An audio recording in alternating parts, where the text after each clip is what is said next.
ఎప్పుడు కూడా మీ పునాదులు మర్చిపోకండి. అలాంటి వాళ్ళు బాగుపడరండి. పునాదులు మర్చిపోయే వాళ్ళు ఎప్పటికీ బాగుపడరు. గుర్తుపెట్టుకోండి. అమ్మా నాన్న పునాది మర్చిపోకూడదు. నువ్వు నాకు ఏమిచ్చావు అని అడగకూడదు. అమ్మని నాన్నని ఇచ్చినా ఇవ్వకపోయినా నువ్వు ఏమిచ్చావని నీకు పాలిచ్చింది ఏ బిడ్డైనా చెప్పగలరా? ఏమి ఇవ్వకపోయినా అమ్మ మనకి ఏమిచ్చింది? తన రక్తాన్ని పాలుగా మార్చి మనకిచ్చింది. ఎంత డబ్బులు ఇచ్చాం?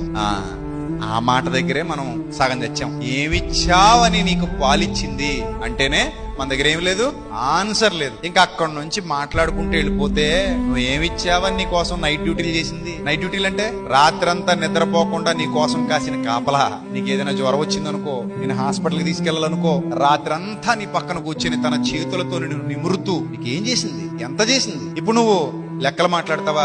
అసలు నీకు ఆ లెక్కలు నేర్పించిందే మీ నాన్న. బడికి తీసుకెళ్లి పుస్తకాలు కొని ఫీజు కట్టి నేను బడిలో జాయిన్ చేసి ఆ లెక్కలన్నీ నీకు ఎందుకు నేర్పించాడు అనుకుంటున్నావు? మీ నాన్న పెద్దయ్యాక అన్నానికి ఎంత అయింది, మందులకి ఎంత అయింది, మంచినీళ్ళకి ఎంత అయిందని మీ నాన్నకి నువ్వు లెక్కలు చెప్తావని నేర్పించాడు అనుకుంటున్నావా?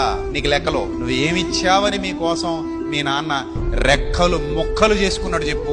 ఆ రెక్కలు మొక్కలు చేసుకున్న దానికి ఇప్పుడు నువ్వు లెక్కలు చెప్తావా? గట్టిగా మాట్లాడితే నీకు లెక్కలు నేర్పించిందే బడిలో జాయిన్ చేసి ఆయన, మీ నాయన. అవునా కాదా చెప్పు. కాబట్టి అమ్మ పట్ల గాని నాన్న పట్ల గాని ఏముండాలి? కృతజ్ఞతా భావన. అది చచ్చిపోతే నువ్వు చచ్చిపోయినట్లు లెక్క.